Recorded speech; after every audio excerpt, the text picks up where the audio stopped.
அனைவருக்கும் என்னுடைய பணிவான வணக்கங்களை தெரிவித்துக் கொள்கிறேன். இன்னொரு பதிவிலே உங்களை சந்திப்பதில் நான் மிகுந்த மகிழ்ச்சி அடைகிறேன். பூர்ணமதः பூரணமிதம் பூரணாத் பூரணமுதச்யதே பூரணஸ்ய பூரணமாதாய பூரணமேவா அவசிஷ்யதே.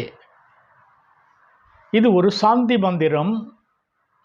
ஈசா உபநிடதம் அல்லது ஈசா பாஷ்ய உபநிடதம். இந்த உபநிடதத்திலே வருகின்ற ஒரு அழகான ஒரு பகுதியாக இது அமைந்திருக்கிறது. இதற்கு என்ன பொருள்? சமஸ்கிருதத்திலே அமைந்திருக்கின்ற இந்த பகுதிக்கு என்ன பொருள் என்று சொன்னால், அது பூரணம், இதுவும் பூரணம். பூரணத்திலிருந்து பூரணத்தை எடுத்த பின்பும் பூரணமே எஞ்சி இருக்கிறது.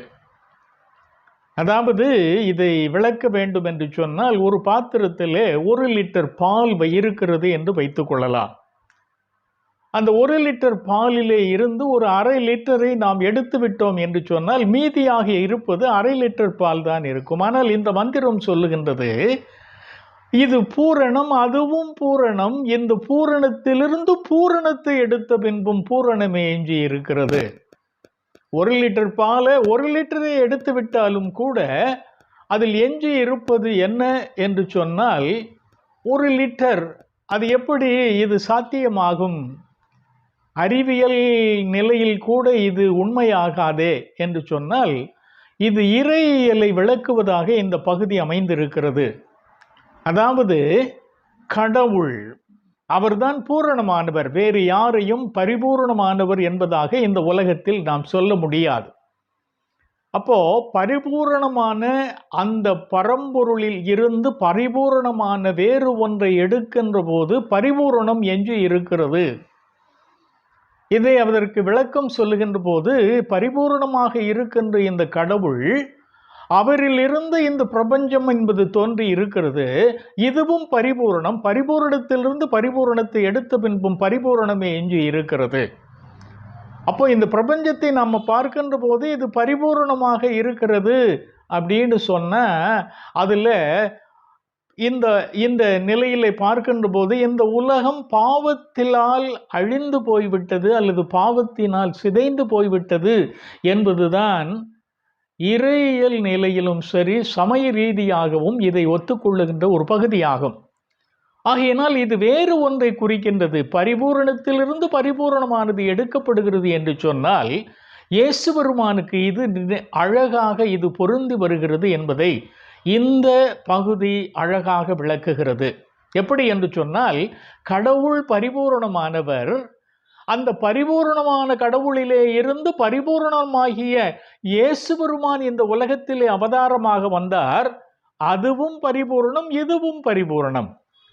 அப்போ பரிபூரணத்திலிருந்து பரிபூரணத்தை எடுத்த பின்பும் பரிபூரணம் எஞ்சி இருக்கிறது. மூவுரிமை கோட்பாடு இதில் அழகாக அடங்கி இருக்கிறது என்பதை பார்க்கலாம்.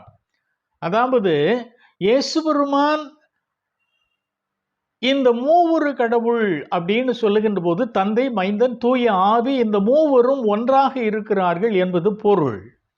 அப்போ இந்த 3 பேரும் வேறு வேறா என்று சொன்னால் 3 பேரும் வேறு வேறு இல்லை, இது ஒருவரைத்தான் அது விளக்குகின்றது. அப்போ இதை குறித்து நாம் சொல்லுகின்ற போது இயேசு பெருமான் தி பிகாட்டன் சன், அவர் உருவாக்கப்படவில்லை, அவர் என்றுமே இருக்கின்ற மூல பரம்பொருளினுடைய ஒரு பகுதி, ஒரு கூறு. ஆகையினால் இதுவும் பரிபூரணம், அதுவும் பரிபூரணம். பரிபூரணத்திலிருந்து பரிபூரணத்தை எடுக்கின்ற போது பரிபூரணமே எஞ்சி இருக்கின்றது. இதை குறித்து யோவான் எழுதிய அந்த நற்செய்தி நூலிலே ஒரு பகுதி 1ஆம் அதிகாரம் 18வது திருவசனம் என்ன சொல்லுகிறது என்று சொன்னால், கடவுளை யாரும் ஒருபோதும் கண்டதில்லை, தந்தையின் நெஞ்சத்திற்கு நெருக்கமானவராக இருப்பவர் இவர், கடவுளின் தன்மை கொண்டவருமான ஒரே மகனே அவரை வெளிப்படுத்தினார். கடவுளினுடைய தன்மை கொண்டவருமாகிய ஒரே மகனே கடவுளை வெளிப்படுத்தி காட்டியிருக்கிறார். இன்னொரு பகுதி சொல்லுகின்றது, நான் தந்தையினுள்ளும் தந்தை என்னுள்ளும் இருப்பதை நீங்கள் நம்புகிறது இல்லையா? நான் உங்களுக்கு கூறியவற்றை நானாக கூறவில்லை, என்னுள் இருந்து கொண்டு செயலாற்றுபவரும் தந்தையே. ஆகையினால இதை குறித்து இந்த வேத பகுதி ரொம்ப அழகாக சொல்லுகிறது. நான் தந்தையுள் இருக்கிறேன், தந்தை என்னுள் இருக்கிறார். யோவான் 14ஆம் அதிகாரம் 10, 11 ஆகிய திருவசனங்கள். என்னை கண்டவன் தந்தையை கண்டான், என்னை கண்டவன் பிதாவை கண்டான். யோவான் 14:9. இன்னும் ஒன்று கொலோசேயர் 1:19 ஒன்று அழகாக சொல்லுகின்றது.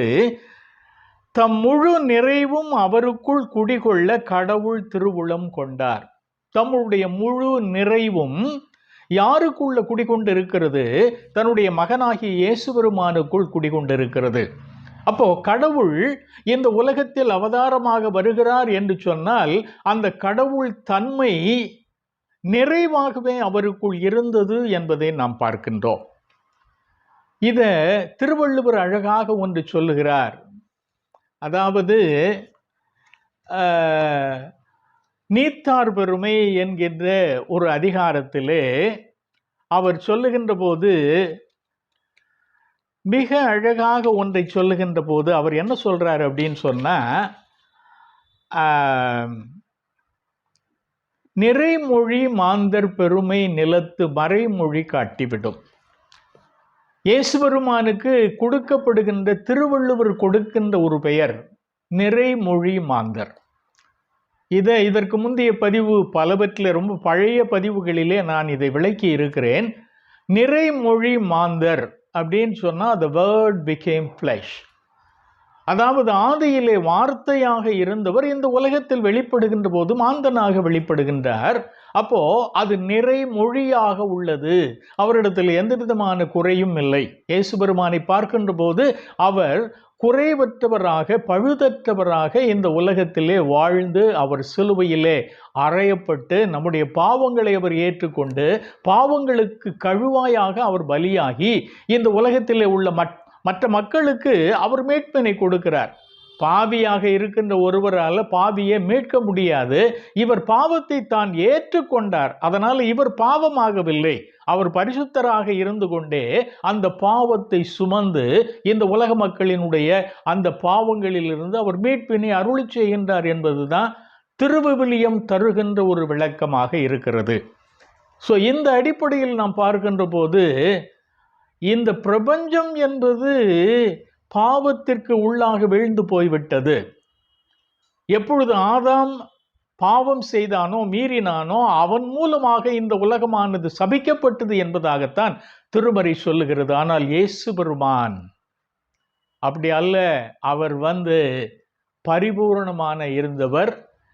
கடவுள் எப்படி பரிபூரணமாக இருந்தவரோ அதே போல பரிசுத்தராகிய இயேசு பெருமானும் பரிபூரணமாக இருந்தவர். அதனால பூரணமதக பூரணமிதம் பூரணாத் பூரணமுதச்யதே பூரணஸ்ய பூரணமாதாய பூரணமேவா அவசிஷ்யதே என்பது பரிபூரணமாக வந்த இயேசு பெருமானை குறிக்கின்ற ஒரு பகுதியாக அது அமைந்திருக்கிறது என்பதை இந்த பகுதியின் மூலமாக நான் உங்களுக்கு விளக்குகின்றேன்.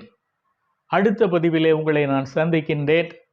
இறை அருள் உங்களோடு கூட இருப்பதாக. நன்றி, வணக்கம்.